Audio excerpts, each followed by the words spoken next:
podcast pode conter descrições de cenas fortes e com conteúdo violento, o que pode ser prejudicial para algumas pessoas. Recomendamos cautela para pessoas sensíveis ao tema.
Os gritos de incentivo à violência saíram de dentro dos estádios e ganharam as ruas. Oi, sou Emerson Rodrigues e o episódio 22 do Pauta Segura, Os Bastidores da Reportagem, já começou. Este episódio não tem o objetivo de criminalizar torcidas organizadas, mas falar sobre os bastidores da cobertura de mais uma morte envolvendo conflito entre integrantes de agremiações rivais. Estou aqui no estúdio com a Emanuela Campelo, a Manu. Tudo bem, Manu? Oi, Emerson, tudo bem? E o repórter Messias Borges. E aí, Messias, como estão as coisas? Oi, Emerson, tudo bem? Prazer estar aqui de novo para falar sobre o Pauta Segura. Infelizmente, sobre um tema triste que deveria ser feliz, né? Falar de futebol, de torcidas organizadas que fazem belas festas, mas viemos aqui para falar de uma morte e de casos anteriores tristes também dessa violência. Perfeito, Messias. Neste episódio, com a ajuda da Manu e do Messias, a gente vai falar sobre a morte do torcedor do Ceará, Ítalo Silva de Lima, de 29 anos. O Ítalo foi morto na tarde do sábado, dia 18, antes da partida entre Ceará e Iguatu, válida pelas semifinais do Campeonato Cearense de Futebol. Manu, você estava de plantão no fim de semana dessa morte. Conta como foi a apuração inicial sobre esse caso. Emerson, no domingo, quando eu estava de plantão, todo mundo já se perguntava se essa morte desse torcedor, o Ítalo, teria ou não alguma relação com uma facção criminosa. Esse questionamento veio a partir do momento que circulavam alguns comentários nas redes sociais e um áudio específico no WhatsApp apontando para que, de repente, essa vítima estaria decretada por uma facção. Então, são boatos que não se confirmaram, né? Com o passar dos dias, com a investigação da polícia e a nossa apuração, tudo indica realmente para uma briga, para uma discussão, uma briga entre torcidas rivais. Manu, algumas horas depois do crime, a investigação da polícia começou a dar resultado. As primeiras prisões foram efetuadas. Quem são esses presos e qual a participação deles no crime?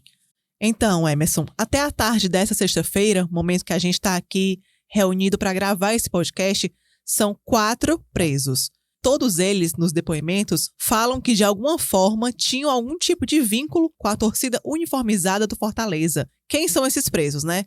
São o Antônio Gemerson Martins da Silva, o Arão Varela Maia, o John Patrick Vieira e o Jarlon Santos. Todos eles já passaram por audiência de custódia no judiciário e, por decisão da justiça, seguem presos preventivamente. Manu, foi você também que escreveu a matéria, que foi publicada 4 dias depois da morte. Essa matéria, ela revelava os primeiros detalhes do caso. Como foi que você conseguiu essas informações e o que você pode nos dizer dos bastidores dessa apuração? A nossa primeira matéria, já com detalhes do que realmente tinha se tratado, né? Esse fato que era mesmo indicando uma briga entre as torcidas rivais, foi publicada na quarta-feira. Foi por esse documento, um documento que a gente teve acesso, com as falas desses presos, os interrogatórios já na delegacia, que a gente pôde começar a entender o que de fato tinha acontecido. Os primeiros a serem presos foram o John Patrick e o Jarlon Santos, presos ainda no domingo, quando eu estava ali acabando o plantão, veio essa informação de 2 presos. Uma curiosidade, né, sobre eles. Esses 2 disseram à polícia que são motoristas de aplicativo. como foi que a polícia chegou até eles, né?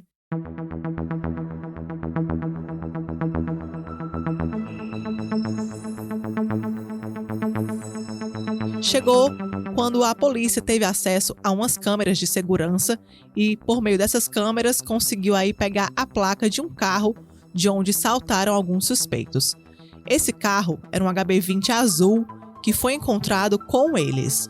Um deles, Emerson, disse ainda para a polícia que recebeu R$100, mas que seria realmente só em troca em fazer uma corrida, mas que nunca imaginou que era uma corrida com a intenção dessas pessoas irem para um confronto.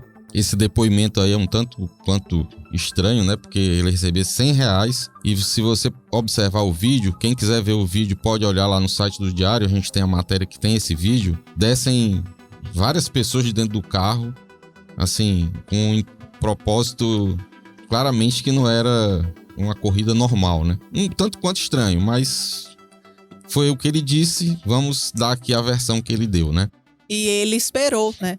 Assim, ele viu o momento que eles saltaram desse veículo, tinham também 2 motos dando apoio nessa ação, e ele esperou, e na versão dele, só esperou para receber o pagamento. Pronto, vamos dar o crédito lá para ele. É um vídeo até assustador, né? Como tantas pessoas partem para um confronto com a sede de matar alguém só porque a pessoa torce para o time rival, né? Pelo menos é essa a motivação que está apontada até agora, como a Manu falou. E eram tantas pessoas, acho que mais de 10 pessoas ali fazendo parte daquele grupo, que partiram para atacar um torcedor rival e para matá-lo. E ainda tem muitos para ser presos, né? Porque apenas 4 foram presos até agora e na imagem que a gente viu em uma matéria da Manu, tem muito mais pessoas participando desse ataque covarde.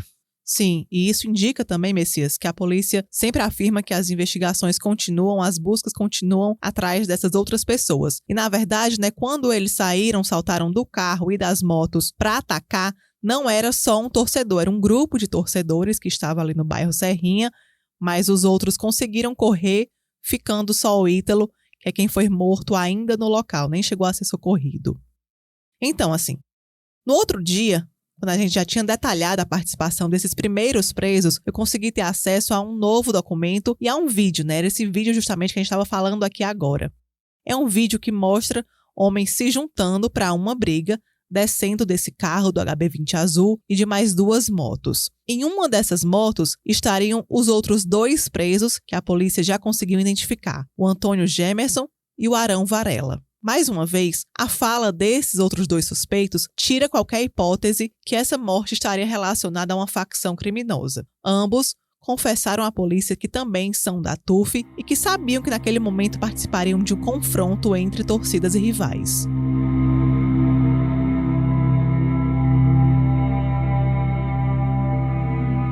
Messias, você, paralelo a essa apuração direta sobre o caso, você trabalhava em uma outra linha fazendo um levantamento mais robusto sobre as torcidas e o que as autoridades estão fazendo para evitar confrontos futuros, né? E as mortes. Diz pra gente como foi esse trabalho, Messias. Exatamente, Emerson. Na segunda-feira, você me pediu para fazer um levantamento de torcedores que tinham sido mortos nos últimos anos em confrontos de torcidas organizadas aqui no Ceará. E eu comecei a fazer esse levantamento em notícias antigas, né, na internet mesmo, e achei pouquíssimos casos que levaram à morte de torcedores.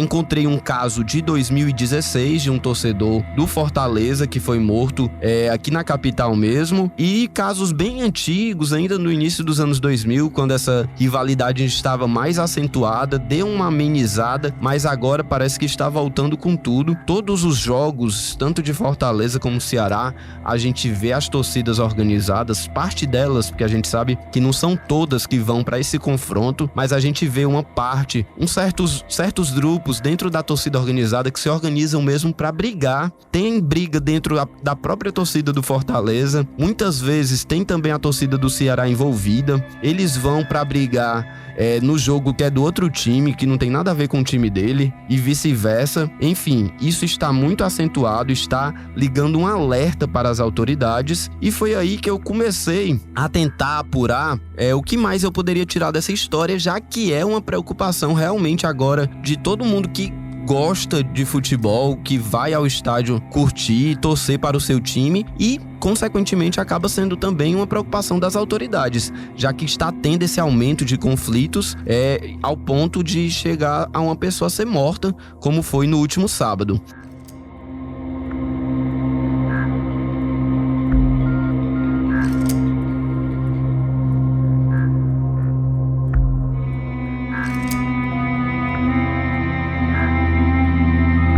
Então eu demandei aos órgãos competentes algumas informações ou mesmo uma entrevista para tentar falar sobre esse assunto, o que vão fazer, como isso pode ser combatido, qual foi a causa da morte do torcedor Ítalo do Ceará. Cheguei a questionar isso para o promotor de justiça com quem eu falei. Ele disse que ele corroborou com essa investigação da Polícia Civil, dizendo que tudo aponta mesmo para uma rivalidade entre torcidas organizadas, e foi aí que eu consegui a entrevista com o coordenador do Núcleo de Defesa do Desporto e do Torcedor, o NUDETOR, do Ministério Público, o promotor de justiça Edivando França. Falei com ele por telefone ainda na tarde da segunda-feira, conversamos sobre vários assuntos ligados a essa questão das torcidas organizadas, e aí ele me revelou duas novidades, que o Estado pretende implantar para diminuir esses confrontos entre as torcidas organizadas e levar mais paz aos estádios, que é a delegacia do torcedor e também um sistema eletrônico chamado Córtex. E aí, a partir disso, eu vi que ali eu achei uma pauta, que eu não tinha sido pautado para isso, mas falei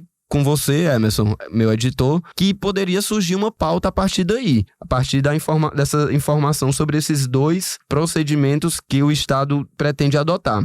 Fora isso, como eu estava apurando também a questão de outros casos que levaram à morte de torcedores, também achei um caso de 2016 de um torcedor que foi morto em um confronto também entre torcidas do Fortaleza e do Ceará, e eu percebi que as informações paravam naquele factual de que ele tinha sido morto em março de 2016. Então eu me questionei o que foi que aconteceu nesse caso. Alguém foi preso, alguém foi indiciado, alguém foi acusado, condenado ou ficou por isso mesmo?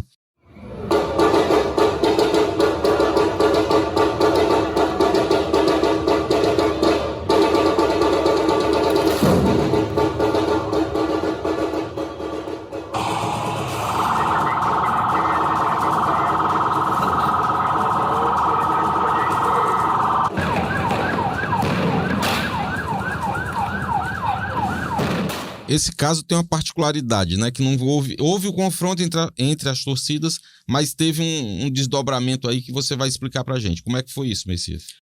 Pronto, Emerson. Esse caso, tanto os familiares como os amigos do Julian de Souza Cavalcante, conhecido como Sobralzinho, disseram pra polícia depois que ele foi morto por um tiro efetuado por um policial militar em uma intervenção policial, já que havia um confronto violento entre torcidas do Fortaleza e do Ceará no bairro Bom Jardim, e um policial teria atirado contra as costas do Julian, que foi socorrido a um hospital, mas morreu logo depois. O Julian era integrante da bateria da torcida uniformizada do Fortaleza, a TUF, e aí eu questionei aos órgãos, o que aconteceu? Aconteceu algo? Esse policial militar foi identificado? Foi punido, ou foi outra pessoa, o que a investigação poderia mostrar, que apareceu outra pessoa ali atirando, mas eu não recebi uma resposta precisa dos órgãos. A Polícia Militar não se manifestou sobre isso, acabou ficando a cargo da Secretaria da Segurança Pública e Defesa Social, que respondeu apenas que esse caso teve um inquérito concluído em 2018, foi remetido à Justiça, mas em 2021 voltou para a Polícia Civil para ter mais investigações. Não foi me informado se a autoria foi identificada, acredito que não, porque questionei isso, mas não fui respondido. Também demandei ao Tribunal de Justiça do Ceará, que também não respondeu se teve algum réu no caso. Acusado não teve porque o caso não saiu de inquérito policial, somente corroborou que voltou o caso para a Polícia Civil fazer mais diligências, e ouvir mais testemunhas, e também informou desta vez, o Tribunal de Justiça informou que um dos pedidos do Ministério Público para a Polícia Civil foi de que o policial militar seja identificado. Ou seja, não foi até agora, né? 7 anos desse crime, um rapaz que foi morto e a gente não sabe qual foi a autoria, ninguém foi punido, ficou por isso mesmo, mas importante o nosso papel de imprensa de cobrar. Pode ser que agora façam algo para identificar esse policial militar ou outra pessoa que tenha cometido esse crime. Fora isso, Emerson, eu fiz uma matéria sobre esse caso, né, contando todos esses detalhes, e também fiz uma matéria para sair no mesmo dia sobre esses 2 projetos do Estado, que é a Delegacia do Torcedor e o Sistema Córtex, né? Só para a gente resumir, a Delegacia do Torcedor, pelo que a SSPDS me falou, está no plano de reestruturação da Polícia Civil, mas ainda não saiu do papel, né? Ainda não existe essa delegacia, está nos planejamentos da Secretaria da Segurança, então pode ser que tenha uma unidade específica para apurar esses casos de violência envolvendo torcedores, principalmente de futebol, né? E o sistema Córtex, foi até uma novidade que o promotor Edvando França me falou, é um sistema que está em teste, né? Já teve um teste no Rio de Janeiro, e é um sistema que vai identificar cada torcedor por CPF no momento que ele entrar pela catraca do estádio. Segundo o promotor, tanto a Arena Castelão como o estádio Presidente Vargas já tem tecnologia suficiente para receber esse sistema, mas esse sistema ainda não foi implantado.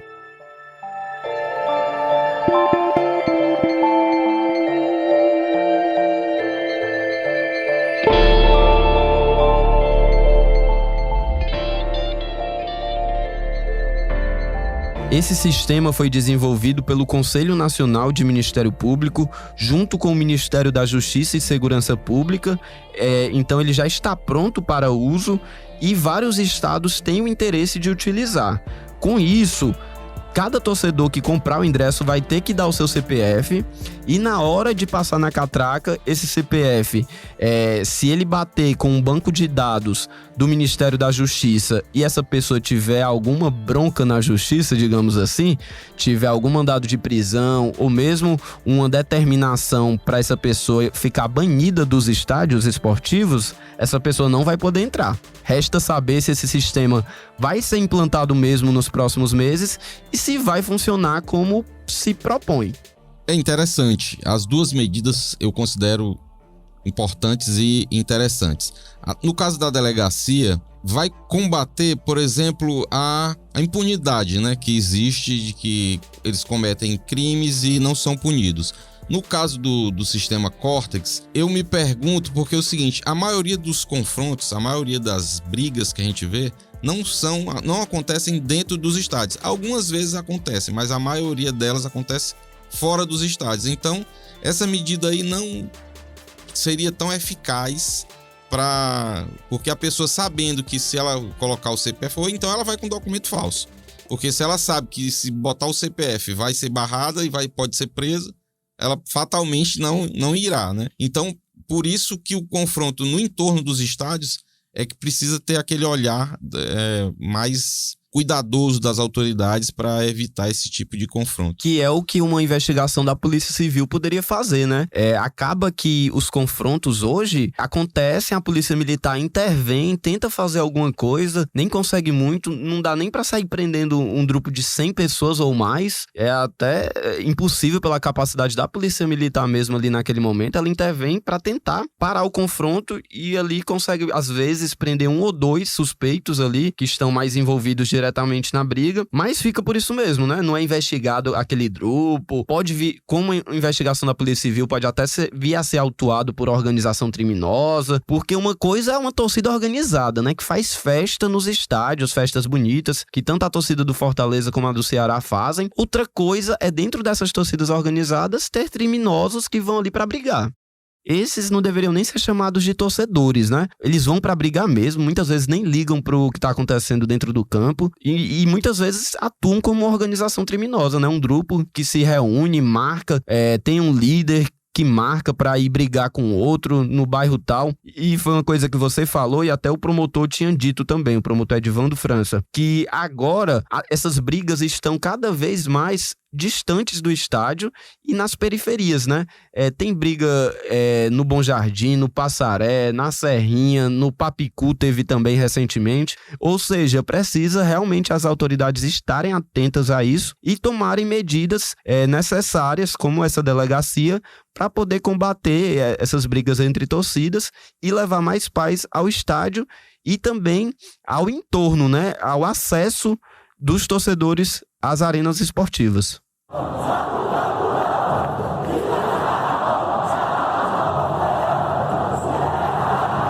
Lembrando que nessa semana o Estado já vai ter o Estado e a polícia vão ter outra prova de fogo, que é a final do Campeonato Cearense entre Fortaleza e Ceará, que acontecerá nos 2 próximos sábados, e que as autoridades têm que fazer algo, tomar alguma medida diferente para evitar novos confrontos ou mesmo novas mortes.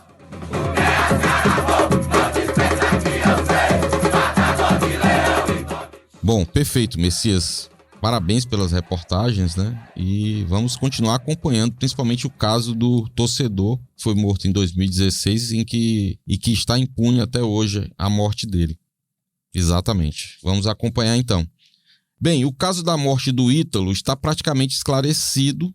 E qual a lição que fica, né? Para mim, fica a impressão que se nada for feito, em breve, como o Messias já lembrou, estaremos aqui de novo falando de outro jovem que perdeu a vida de forma banal, né? Porque você sai de casa para ir para o estádio, torcer e aí acaba perdendo a vida de uma forma brutal, como foi a desse rapaz que foi morto, foi linchado, né, por um grupo e morreu por espancamento.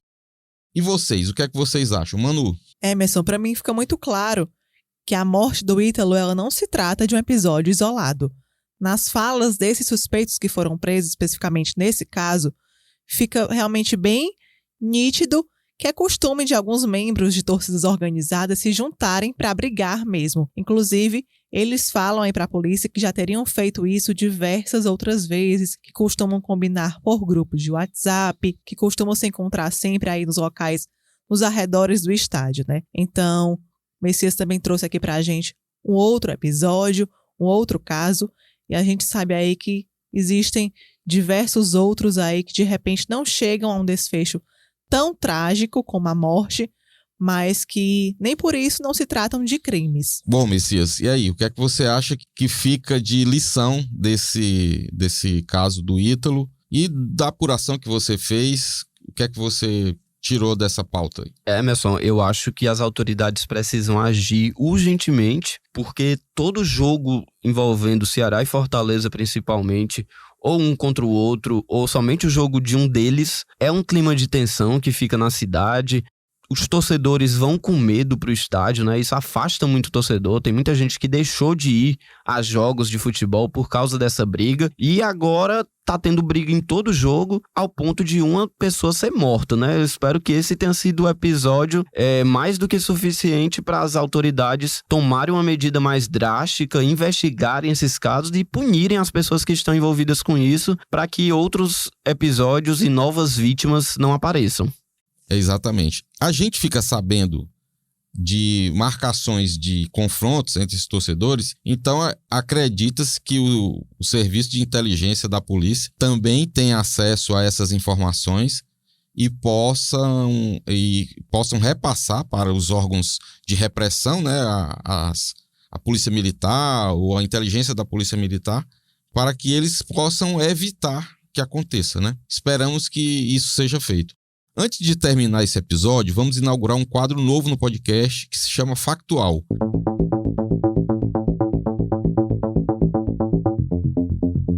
No qual vamos falar resumidamente sobre os outros casos também de repercussão que noticiamos durante a semana. No Factual dessa semana, nós tivemos notícias importantes sobre as mortes de 2 mulheres. A primeira foi a conclusão da investigação sobre a morte da vereadora Yane Brena. Manu, conta o que a polícia e a perícia concluíram. O desfecho dessa investigação do caso da Yane era algo que a gente já esperava muito, né? Desde o início a gente vem acompanhando esse caso. E dias antes, nós já tínhamos questionado a Polícia Civil pela conclusão do inquérito e pelo resultado de outros laudos. Até que na noite da quarta-feira, veio esse aviso da divulgação do encerramento desse caso, que seria aí veiculado em uma coletiva de imprensa em Juazeiro do Norte, cidade onde aconteceu esse crime, com repercussão nacional. Nessa coletiva, a polícia trouxe que a morte da Yane se tratou mesmo de um caso de feminicídio, seguido pelo suicídio do Rickson, e trouxe também alguns detalhes de como ele matou a namorada. E são esses detalhes que chamam muito nossa atenção, né? A gente divulgou algumas matérias que tiveram, inclusive, muita repercussão e chocam realmente. É muito impressionante como a Yane sofreu antes de morrer. É um caso que a gente acompanhou desde o início e que, pelo único responsável desse crime também ter morrido, cometido o suicídio em seguida, realmente não vai gerar um processo e acaba que o desfecho mesmo é esse do inquérito, dessa divulgação na última semana. No mesmo dia dessa divulgação do caso da vereadora Yane Brena, nós noticiamos que a Justiça se pronunciou sobre a morte da estudante Alana Beatriz. O caso estava fazendo 2 anos, né, da morte dela, e a gente aguardava lá a decisão sobre se o réu, no caso, iria a júri ou não. O que foi decidido, Messias? Emerson, a Justiça Estadual decidiu na última quarta-feira levar o réu David Brito de Farias a julgamento por homicídio por dolo eventual quando a pessoa assume o risco de matar. Não tem a intenção, mas assume esse risco. A defesa do David afirmou que irá recorrer por acreditar na desclassificação do suposto crime para a sua modalidade culposa, quando não há intenção de matar, né? E assim ele pegaria uma pena menor. Lembrando que o caso completou 2 anos nessa semana e a família da Alana foi protestar um dia antes dessa decisão em frente ao Fórum Clóvis Bevilacqua para pedir uma conclusão desse caso e a punição do empresário que é réu pelo crime. Para quem não lembra, a Alana foi morta, né, com um tiro na testa na casa do David, no bairro Luciano Cavalcante, em Fortaleza, em março de 2021.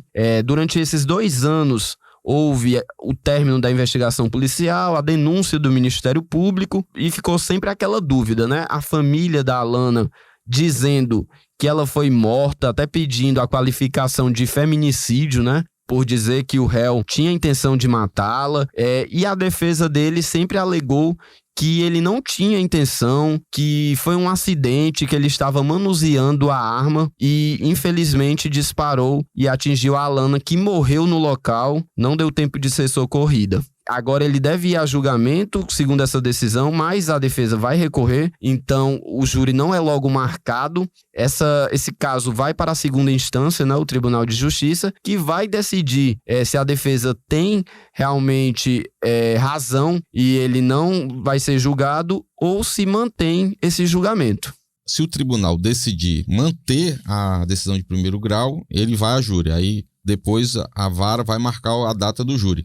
Se atender o apelo da defesa e desqualificar para um homicídio culposo, ele vai para uma outra vara e não vai ter júri. É o juiz mesmo que julga e que dá a sentença, né? Dá a pena dele.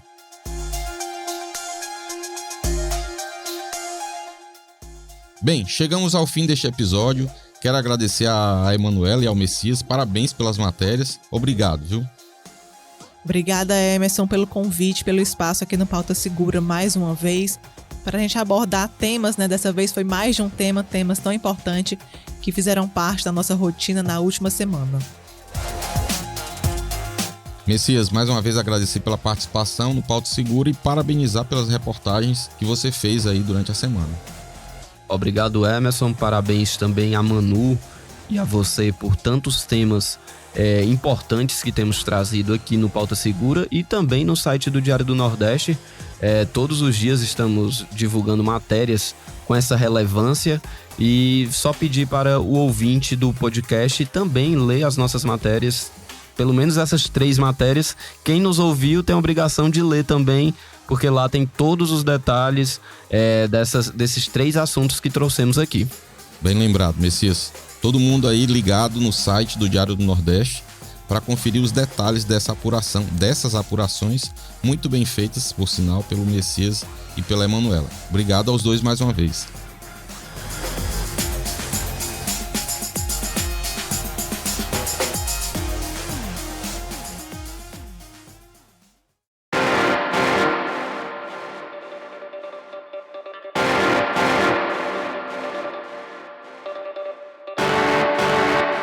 Este foi o Pauta Segura, seu podcast semanal sobre os bastidores das principais reportagens sobre segurança que você lê no Diário do Nordeste.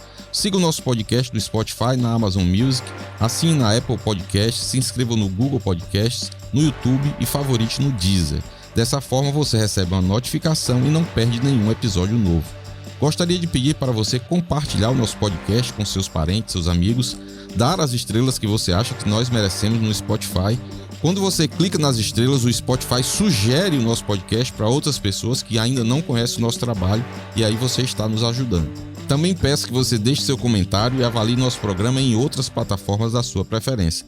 Se você tiver qualquer sugestão, crítica, dúvida ou foi citado e quer direito de resposta, envie um e-mail para podcastpautasegura@svm.com.br. Esse podcast foi produzido e roteirizado por mim, pela Emanuela Campelo e pelo Messias Borges. Eu fiz a edição de áudio. A voz da abertura é da repórter Tatiane Nascimento.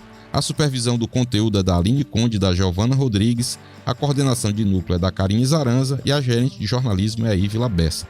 Espero vocês para conhecer os bastidores de mais uma grande reportagem aqui do DN. Até semana que vem.